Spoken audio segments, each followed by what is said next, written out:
Assalamualaikum warahmatullahi wabarakatuh. Balik lagi di podcast Fisika.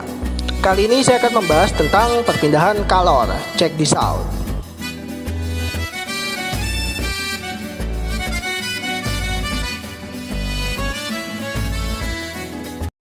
Kalor adalah salah satu bentuk energi, yaitu merupakan energi termal. Energi termal ini berbentuk energi kinetik atom atau molekul dalam suatu bahan. Apakah yang kalian rasakan saat berada di tengah lapangan jika ada terik matahari? Pastinya akan merasakan panas. Iyalah. Panas yang kalian rasakan tersebut merupakan bukti adanya rambatan energi dari matahari menuju bumi. Bukti ini juga menunjukkan bahwa selain dapat berubah bentuk, kalor juga dapat merambat ataupun berpindah. Pada sebuah benda, perpindahan kalor atau perambatan kalor dapat terjadi dari benda yang bersuhu tinggi ke benda yang bersuhu rendah. Sebelumnya Anda telah mempelajari bahwa kalor merupakan energi yang dapat berpindah dari benda yang bersuhu tinggi ke benda yang bersuhu rendah. Misalnya pada waktu masak air, kalor berpindah dari api ke panci lalu ke air. Pada waktu menyetrika, kalor berpindah dari setrika ke pakaian. Demikian juga pada waktu berjemur, badan Anda akan terasa hangat karena kalor berpindah dari matahari ke badan Anda. Ada 3 cara kalor berpindah dari satu benda ke benda lainnya, yaitu konduksi, konveksi, dan radiasi. Pertama, konduksi. Kalor dapat Anda rasakan dalam kehidupan sehari-hari. Misalnya, coba pegang leher Anda. Terasa hangat bukan? Kalau dingin, artinya Anda zombie. Hal ini menunjukkan bahwa kalor yang mengalir dari tangan Anda. Demikian juga sepotong sendok makan yang Anda bakar pada lilin api. Maksudnya api lilin. Lama-kelamaan, tangan Anda akan merasakan hangat, dan berikutnya lama-kelamaan akhirnya panas. Peristiwa perpindahan kalor melalui suatu zat tanpa disertai dengan perpindahan partikel-partikelnya disebut dengan konduksi. Perpindahan kalor secara konduksi adalah perpindahan kalor melalui zat perantara di mana partikel-partikel zat perantara tersebut tidak berpindah. Perpindahan kalor dengan cara konduksi disebabkan karena partikel-partikel penyusun ujung zat yang bersentuhan dengan sumber kalor yang bergetar. Makin besarnya getaran, maka energi kinetiknya juga makin besar. Energi kinetik yang besar menyebabkan partikel tersebut menyentuh partikel di dekatnya. Demikian seterusnya sampai akhirnya Anda merasakan panas. Ketika sebuah batang logam dipanaskan pada salah satu ujungnya, atau sebuah sendok logam diletakkan di dalam secangkir kopi yang panas, beberapa saat kemudian ujung yang kita pegang pastinya akan menjadi panas, walaupun tidak bersentuhan secara langsung dengan sumber panas. Dalam hal ini kita katakan bahwa kalor dihantarkan dari ujung yang panas ke ujung lain yang lebih dingin. Konduksi atau hantaran kalor pada banyak materi dapat digambarkan sebagai hasil tumbukan molekul-molekul. Sementara satu ujung benda dipanaskan, molekul-molekul di tempat itu bergerak lebih cepat. Sementara itu, tumbukan dengan molekul-molekul yang langsung berdekatan lebih lambat. Mereka mentransfer sebagian energi ke molekul-molekul lain yang lajunya kemudian bertambah. Molekul-molekul ini kemudian juga mentransfer sebagian energi mereka dengan molekul-molekul lain sepanjang benda tersebut. Dengan demikian, energi gerak termal ditransfer oleh tumbukan molekul sepanjang benda. Hal inilah yang mengakibatkan terjadinya konduksi. Konduksi atau hantaran kalor hanya terjadi bila ada perbedaan suhu. Berdasarkan eksperimen menunjukkan bahwa kecepatan hantaran kalor melalui benda sebanding dengan perbedaan suhu antara ujung-ujungnya. Ada zat yang daya hantar panasnya baik, ada pula zat yang daya hantar panasnya buruk. Berdasarkan daya hantar panasnya, maka zat dapat dikelompokkan menjadi 2, yaitu konduktor dan isolator. Konduktor, zat yang dapat menghantarkan panas dengan baik, contohnya tembaga, aluminium, besi, dan baja. Sedangkan isolator merupakan zat yang kurang baik menghantarkan panas. Contohnya kaca, karet, kayu, dan plastik. Kemampuan menghantarkan kalor logam dapat dijelaskan dengan menganggap adanya elektron-elektron bebas pada logam. Elektron bebas ialah elektron yang dengan mudah dapat pindah dari satu atom ke atom lainnya. Di tempat yang dipanaskan, energi elektron-elektron bertambah besar. Karena elektron bebas mudah pindah, pertambahan energi ini dengan cepat dapat dibawa ke tempat lain di dalam zat dan dapat diberikan ke elektron lain yang letaknya lebih jauh melalui tumbukan.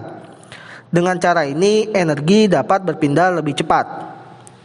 Pada perpindahan kalor secara konduksi, energi termal dipindahkan melalui interaksi antara atom-atom atau molekul walaupun atom-atom atau molekul-molekul tersebut tidak berpindah. Sebagai contoh, sebatang logam salah satu ujungnya dipanasi, sedang ujung yang lainnya dipegang. Maka makin lama makin panas, padahal ujung ini tidak berhubungan langsung dengan api.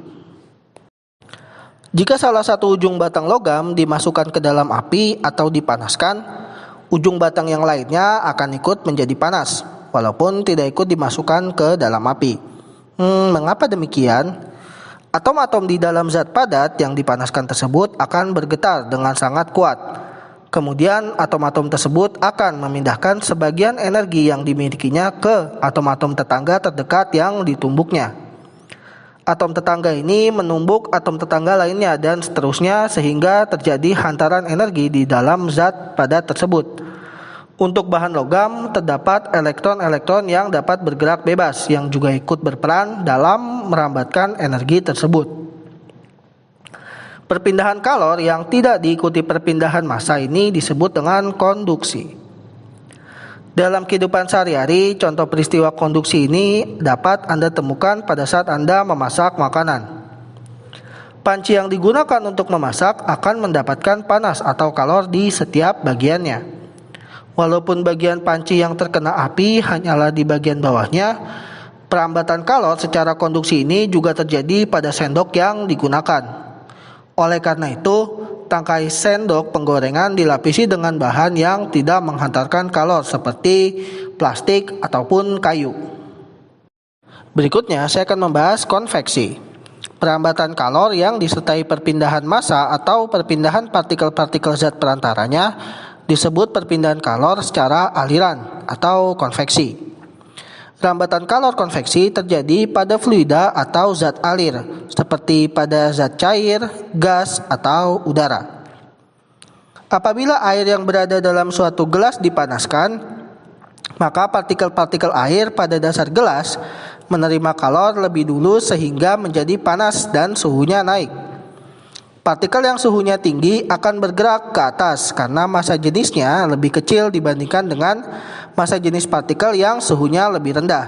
Sedang partikel yang suhunya rendah akan turun dan mengisi tempat yang ditinggalkan oleh air panas yang naik tersebut. Partikel air yang turun akan menerima kalor dan menjadi panas. Demikian seterusnya akan terjadi perpindahan kalor. Perpindahan kalor yang demikian inilah yang disebut perpindahan kalor secara konveksi. Konveksi dapat didefinisikan sebagai berikut. Perpindahan kalor secara konveksi terdiri dari perpindahan kalor secara konveksi alami dan konveksi paksa. Perpindahan kalor secara konveksi alami adalah proses perpindahan kalor melalui suatu zat yang disertai dengan perpindahan partikel-partikel zat tersebut akibat perbedaan massa jenis. Sedangkan perpindahan kalor secara konveksi paksa adalah proses perpindahan kalor melalui suatu zat yang disertai dengan perpindahan partikel-partikel zat tersebut akibat dari suatu paksaan terhadap partikel bersuhu tinggi tersebut. Perpindahan kalor secara konveksi adalah perpindahan kalor karena aliran zat yang dipanaskan. Konveksi hanya terjadi pada zat yang dapat mengalir, yaitu zat cair dan zat gas. Saya akan membahas konveksi dalam zat cair. Bila air dipanaskan, air akan memuai sehingga massa jenisnya berkurang. Karena massa jenisnya berkurang, maka air ini menjadi lebih ringan dan naik ke atas. Tempatnya kemudian digantikan oleh air yang lebih dingin dari atas yang turun karena massa jenisnya lebih besar. Gerakan atau sirkulasi air tersebut dinamakan dengan arus konveksi. Penerapan konveksi kalor dalam air pada kehidupan sehari-hari. Pertama, pemanasan air dalam kettle. Pada saat kita memanaskan air dalam kettle, maka terjadi pemindahan kalor secara konduksi dan konveksi. 2. Sistem aliran panas. Di hotel-hotel besar, tiap kamar mandi biasanya disediakan keran air dingin dan keran air hangat. Air panas dialirkan dari tempat pemanasan dan penyimpanan air panas ke seluruh bangunan secara konveksi. Pada saat air dalam kettle dipanasi, maka air panas dalam kettle naik mengisi tangki penyimpanan dan air dingin dalam tangki penyimpanan turun ke kettle pemanasan, sehingga keseluruhan air dalam sistem menjadi panas. Jika keran A dibuka, air panas di bagian atas tangki penyimpanan keluar dan air dingin dari pusat persediaan air masuk ke tangki B melalui pipa dengan katup yang diatur oleh gerakan naik turunnya bola pelampung, sehingga jumlah air dalam sistem tetap. Demikian seterusnya sehingga air panas terus tersedia. Pipa C berfungsi untuk mengalirkan uap panas atau limpahan air yang terjadi karena pemanasan. Berikutnya, konveksi dalam udara. Arus konveksi pada udara atau gas terjadi ketika udara panas naik dan udara yang lebih dingin turun. Jika lilin dinyalakan, akan terjadi aliran udara panas dalam alat. Dengan menggunakan asap dari obat nyamuk yang dibakar, aliran udara dapat terlihat. Udara panas akan naik dan udara dingin akan turun. Penerapan konveksi kalor dalam udara pada kehidupan sehari-hari dapat dilihat pada terjadinya angin laut, angin darat, dan pembuatan cerobong asap pada tangki pabrik. Pertama, saya akan membahas angin laut. Pada siang hari, daratan lebih cepat panas daripada lautan. Akibatnya, udara di atas daratan naik dan kekosongan tersebut akan digantikan oleh udara yang lebih dingin dari atas laut yang bertiup ke darat, maka terjadilah angin laut. Berikutnya, angin darat. Pada malam hari, daratan lebih cepat dingin daripada lautan. Karena daratan lebih cepat melepaskan kalor, akibatnya udara panas di lautan naik sehingga kekosongan tersebut digantikan oleh udara yang lebih dingin dari atas daratan yang bertiup ke laut. Maka terjadilah angin darat. Kemudian saya akan membahas tentang pembuatan cerobong asap pada tungku pabrik. Pada tungku pabrik biasanya dipasang cerobong asap agar selalu ada tarikan oleh udara ke atas. Sebelum ada pemanasan dalam tungku, massa jenis udara dalam cerobong sama dengan massa jenis udara di luar cerobong. Sehingga setelah ada pemanasan, udara di dalam tungku memuai sehingga udara dari luar cerobong yang lebih dingin dan massa jenisnya lebih besar akan mendesak udara panas dalam cerobong ke atas. Semakin tinggi cerobong, semakin besar tarikannya. Sebab perbedaan massa jenis gas dalam cerobong dan massa jenis udara dari luar makin besar. Ketiga, radiasi. Pernahkah Anda berpikir bagaimana panas matahari sampai ke bumi? Anda ketahui bahwa di antara matahari dan bumi terdapat lapisan atmosfer yang sulit menghantarkan panas secara konduksi maupun konveksi. Selain itu, di antara matahari dan bumi juga terdapat ruang hampa yang tidak memungkinkan terjadinya perpindahan kalor. Dengan demikian, perpindahan kalor dari matahari sampai ke bumi tidak memerlukan perantara. Perpindahan kalor yang tidak memerlukan zat perantara disebut dengan radiasi. Perpindahan kalor secara konduksi dan konveksi memerlukan adanya materi sebagai medium untuk membawa kalor dari daerah yang lebih panas ke daerah yang lebih dingin. Akan tetapi, perpindahan kalor secara radiasi terjadi tanpa medium apapun. Semua kehidupan di dunia ini bergantung pada transfer energi dari matahari, dan energi ini ditransfer ke bumi melalui ruang hampa. Bentuk transfer energi ini dalam bentuk kalor yang dinamakan dengan radiasi karena suhu matahari jauh lebih besar, yaitu 6000 Kelvin daripada suhu permukaan bumi. Radiasi pada dasarnya terdiri dari gelombang elektromagnetik. Radiasi dari matahari terdiri dari cahaya tampak ditambah panjang gelombang lainnya yang tidak bisa dilihat oleh mata. termasuk radiasi inframerah yang berperan dalam menghangatkan bumi. Dalam kehidupan sehari-hari, jika pada saat sinar matahari mengenai tubuh kita, maka kita akan merasakan panas atau artinya kita mendapatkan energi termal dari matahari. Matahari memancarkan energinya yang sampai ke bumi dalam bentuk pancaran cahaya. Pancaran cahaya inilah yang disebut dengan radiasi.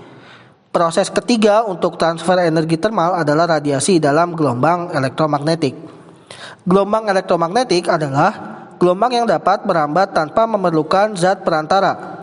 Hal inilah yang menyebabkan pancaran energi matahari dapat sampai ke bumi. Permukaan suatu benda dapat memancarkan dan menyerap energi. Permukaan suatu benda yang berwarna hitam lebih banyak menyerap dan memancarkan energi daripada permukaan benda yang berwarna putih. Pada tahun 1879, laju perpindahan kalor termal yang dipancarkan secara radiasi oleh suatu benda secara empiris ditemukan oleh Joseph Stephen. Stephen menyatakan bahwa laju perpindahan kalor termal yang dipancarkan secara radiasi oleh suatu benda sebanding dengan luas benda dan pangkat 4 suhu absolutnya. Demikian penjelasan saya tentang perpindahan kalor, baik konduksi, konveksi, dan radiasi. Semoga bermanfaat. Sekian, sampai bertemu di podcast selanjutnya. Wassalamualaikum warahmatullahi wabarakatuh.